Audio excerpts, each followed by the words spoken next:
नमस्कार मित्रों, रोज की तरह आज हम लोग फिर से आए हुए हैं नए टॉपिक के साथ जिसका नाम है formation of antigen on red blood cell. जैसा कि कल हम लोगों ने ब्लड ग्रुप के बारे में पढ़ा था, तो हम लोगों ने बताया कि जो ब्लड ग्रुप ए होता है वो उसके रेड ब्लड सेल के जो दीवारें होते हैं उसमें ए एंटीजन पाया जाता है।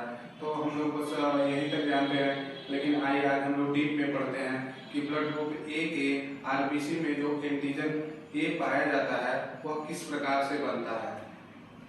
आइए हम समझते हैं। जैसा कि हम लोगों ने देखा है कि रेड ब्लड सेल जो होता है उसके बनने से पहले एक इमेच्योर रेड ब्लड सेल बनता है जिसे हम एरिथ्रॉयड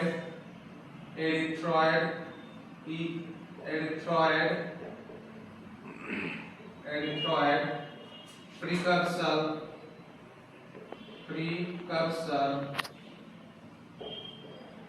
रेड ब्लड सेल बोलते हैं। तो जैसा कि हम लोग जानते हैं कि रेड ब्लड सेल सबसे पहले एरिथ्रॉयड प्रीकर्सर सेल में बनता है, उसके बाद और चार छोटे छोटे इसके बाद और आते हैं, उसके बाद हमारा रेड ब्लड सेल मैच्योर हो जाता है, उसके बाद उसमें एंटीजन दिखाई देने लगता है। लेकिन हम लोग आज डीप में पढ़ते हैं कि कैसे आइए हम देखते हैं कि कैसे इस ए, जैसे मान लिया कोई व्यक्ति ब्लड ग्रुप ए है तो कैसे उसके रेड ब्लड सेल में ए एंटीजन का फॉर्मेशन कैसे होता है। आ जाइए इसके बारे में हम लोग जानते हैं। जैसा कि हम लोग जानते हैं कि ये एक इमेच्योर रेड ब्लड सेल है जिसमें न्यूक्लियस पाया जाता है। न्यूक्लियस में जो होता है एक क्रोमोसोम भी पाया जाता है। जैसा कि हम लोग जानते हैं कि क्रोमोसोम एक धागेनुमा संरचना होती है जो कि हमारे शरीर में पाया जाता है, और एक स्वस्थ मनुष्य के शरीर में लगभग 23 जोड़े क्रोमोसोम पाए जाते हैं। 22 जोड़े क्रोमोसोम को हम ऑटोसोम कहते हैं, और जो 23वां जोड़ा क्रोमोसोम होता है उसे हम सेक्स क्रोमोसोम कहते हैं। तो इसी को जानते हुए हम लोग देखते हैं कि ये जो हमारा न्यूक्लियस है तो इसमें क्रोमोसोम पाया जाएगा। तो जैसा कि हमारा जो क्रोमोसोम नंबर 19 है, ये हमारा रेड ब्लड सेल है। एक बार फिर ओवरव्यू हम लोग कर लेते हैं। ये हमारा इमेच्योर रेड ब्लड सेल है, और इसमें आइए हम देखते हैं कि जो एंटीजन का फॉर्मेशन कैसे होता है। जैसा कि हमने ब्लड ग्रुप ए को लिया है कि देखते हैं कि तो ब्लड ग्रुप ए है, इसके दीवारों पे एंटीजन ए का फॉर्मेशन कैसे होता है, जिसके लिए हम लोगों ने इमेच्योर रेड ब्लड सेल लिया हुआ है और जिसमें न्यूक्लियस पाया जाता है। और जैसा कि हमने बताया कि न्यूक्लियस में क्रोमोसोम पाया जाता है जिसमें क्रोमोसोम नंबर 19 जो है एक एंजाइम का निर्माण करता है जिसे हम फ्रूक्टोज ट्रांसफरेज कहते हैं। इसको शॉर्ट फॉर्म में एफसी भी बोलते हैं।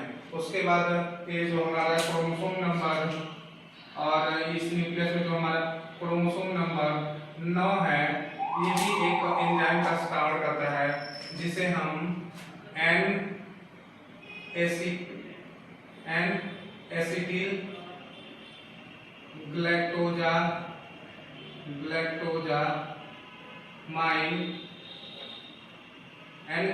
ग्लैक्टोजामाइन को बोलते हैं। इसको शॉर्ट फॉर्म में हम नागा भी बोलते हैं, नागा। और उसके बाद हम लोग देखते हैं कि ये जो इमेच्योर रेड ब्लड सेल है, तो सबसे पहले हम देखते हैं कि जो इमेच्योर रेड ब्लड सेल होता है इसकी दीवारों पे एक ये अणु जुड़ा हुआ है जिसको हम ओलिगोसैकेराइड कहते हैं। अब आपके मन में आ रहा होगा कि ओलिगोसैकेराइड्स किसे कहते हैं। ओलिगोसैकेराइड्स एक अणु होता है जिसमें 2 या 2 से अधिक सिंपल शुगर या ग्लूकोज को हम कहते हैं, 2 या 2 से अधिक ग्लूकोज आपस में एक साथ जुड़े होते हैं तो उसे हम ओलिगोसैकेराइड कहते हैं। तो जैसा कि हम लोग देख रहे हैं कि ये जो इमेच्योर रेड ब्लड सेल है इसमें ओलिगोसैकेराइड्स के अणु चारों तरफ से जुड़े होते हैं, जो कि पिक्चर में हम लोगों ने एक ओलिगोसैकेराइड की बात की है, लेकिन ऐसा नहीं है। इस इमेच्योर रेड ब्लड सेल में लगभग 1 से 2 मिलियन तक, अप्रॉक्सीमेटली 2 मिलियन तक ओलिगोसैकेराइड्स के अणु जुड़े होते हैं। तो सबसे पहले क्या होता है कि ये जो हमारा क्रोमोसोम नंबर 19 है, ये एक एंजाइम का सिक्रीशन करता है जिसे हम कहते हैं फ्रूक्टोज ट्रांसफरेज। ये जो एंजाइम जब जाके ओलिगोसैकेराइड के अणु के साथ मिलता है तो इसे हम, ये हमारा ग्लूकोज ट्रांसफरेज आके यहाँ अटैच हो गया, तो इस पूरे अणु को अब हम बोलेंगे H एंटीजन।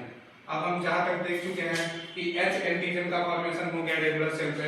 अब आइए हम देखते हैं कि इसमें A एंटीजन कैसे बनता है, ये H एंटीजन इस पे A एंटीजन कैसे बनता है। तो उसके बाद जो हमारा क्रोमोसोम नंबर 9 होता है, ये एक केमिकल का सिक्रीशन करता है जिसे हम कहते हैं एंड एसिटिल ग्लाइकोजामाइन, इसको शॉर्ट फॉर्म में हम नागा भी बोलते हैं। जब यह एंड एसिटिल ग्लाइकोजामाइन जाके H एंटीजन पे अटैच होता है तो इस पूरे अणु को हम A एंटीजन बोलते हैं। अब इसे हम कंप्लीटली A एंटीजन बोलेंगे। जैसा कि अब हम लोग देख चुके हैं कि कैसे हमारे रेड ब्लड सेल में एंटीजन का फॉर्मेशन कैसे होता है, ये हम लोगों ने पिक्चर के माध्यम से पढ़ा। ऐसे ही ये हमारा A ग्रुप का हुआ, ऐसे ही हम ब्लड ग्रुप B में भी देखते हैं कि कैसे ब्लड ग्रुप B में के आरबीसी में ब्लड ग्रुप B के आरबीसी में एंटीजन B का निर्माण कैसे होता है।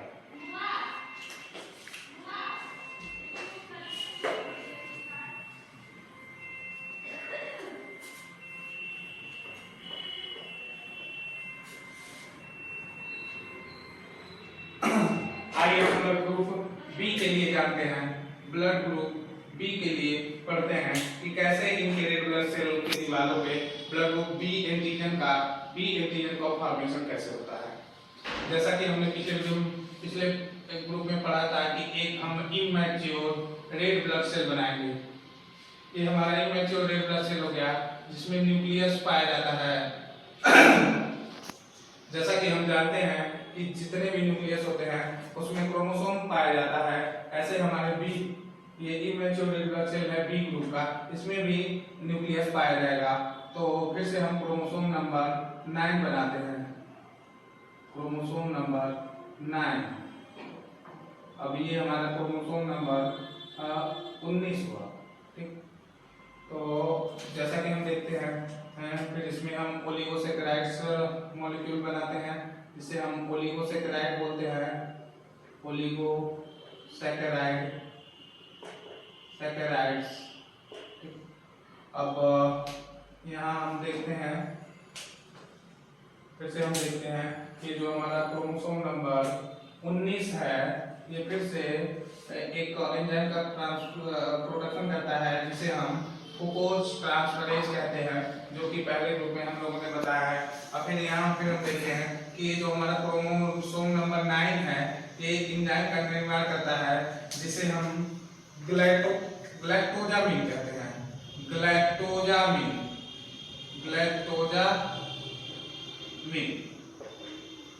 ये ग्लाइकोजामिन के अटैच होने से पहले ही हमारा ग्लूकोज ट्रांसफरेज आके ओलिगोसैकेराइड मॉलिक्यूल में आके अटैच होगा। उसके बाद क्या होगा, ये जो हमारा क्रोमोसोम नंबर 9 है एक ग्लाइकोजामिन का सिक्रीशन करता है जो कि आके फिर ये ओलिगोसैकेराइड मॉलिक्यूल पे आके अटैच हो जाएगा। तो इसे अब पूरे इस मॉलिक्यूल को हम ब्लड ग्रुप बी के आरबीसी पे जो दीवारों पे जो एंटीजन पाया जाता है, अब इस पूरे मॉलिक्यूल को हम बी एंटीजन बोलेंगे। ऐसा ही हमारा एबी में भी है। अब एबी का जो पिक्चर हम लोग बनाने जा रहे हैं वो सेम ऐसे ही है। ये जो क्रोमोसोम नंबर 19 है ये ग्लूकोज ट्रांसफरेज का निर्माण करता है, और ये जो ब्लड ग्रुप हमारा एबी है तो इसमें ये जो क्रोमोसोम है ये दोनों, इसको हम एक को ए मानेंगे एक को बी। तो जो ये हमारा है ये ग्लाइकोजामिन का सिक्रीशन किया जिससे हमारा बी एंटीजन बन गया। फिर दूसरे जो मॉलिक्यूल है ओलिगोसैकेराइड एक दूसरा हम बनाते हैं, ये हमारा एबी ग्रुप के लिए हो जाएगा। अब ये दूसरा ओलिगोसैकेराइड हम लोगों ने देखा जिसपे फिर से एक ग्लूकोज ट्रांसफरेज का मॉलिक्यूल अटैच हो गया। फिर इसमें आके एक और मॉलिक्यूल का सिक्रीशन हुआ जिसे हम नागा बोलते हैं, ये आके अटैच हो जाता है। तो ये हो गया पूरा एंटीजन ए और ये पूरा एंटीजन हो गया बी। ऐसे ही ये ब्लड ग्रुप ए बी का निर्माण होता है। ब्लड ग्रुप ए बी का निर्माण होता है जिसमें उनके रेड ब्लड सेल पे ए और बी एंटीजन ऐसे ही इनका फॉर्मेशन होता है। अब आइए देखते हैं ब्लड ग्रुप ओ।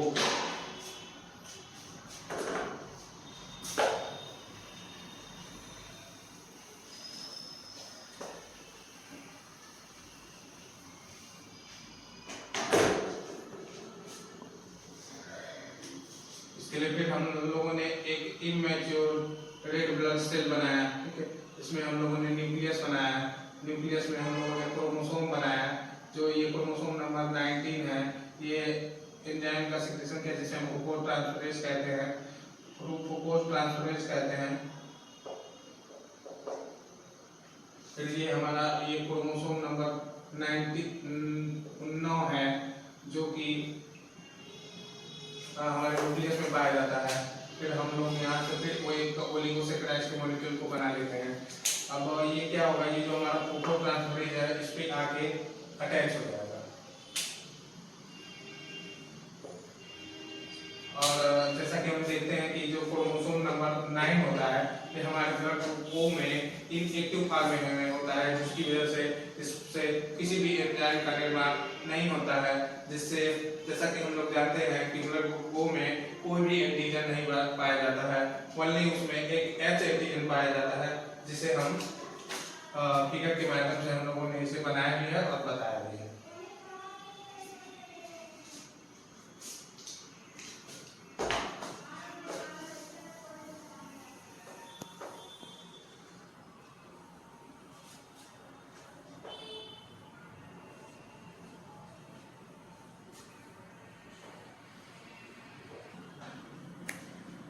आज के लिए बस इतना है। कल फिर हम लोग मिलते हैं एक नए वीडियो के साथ और एक नए टॉपिक के साथ।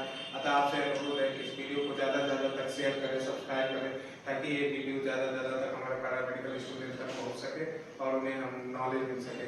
जैसा कि हम लोगों ने इस यूट्यूब चैनल को बनाया है कि ये हमारा यूट्यूब चैनल और चैनलों से अलग इसलिए है क्योंकि इस यूट्यूब चैनल में हम लोग थ्योरेटिकल भी पढ़ेंगे और आने वाले समय में हम लोग इसके प्रैक्टिकल को भी हम लोग लाइव दिखाएंगे, जिससे हमारे जो पैरामेडिकल स्टूडेंट हैं उन्हें काफ़ी ज़्यादा उनके जो कॉन्सेप्ट हैं वो ज़्यादा क्लियर हो सके। धन्यवाद।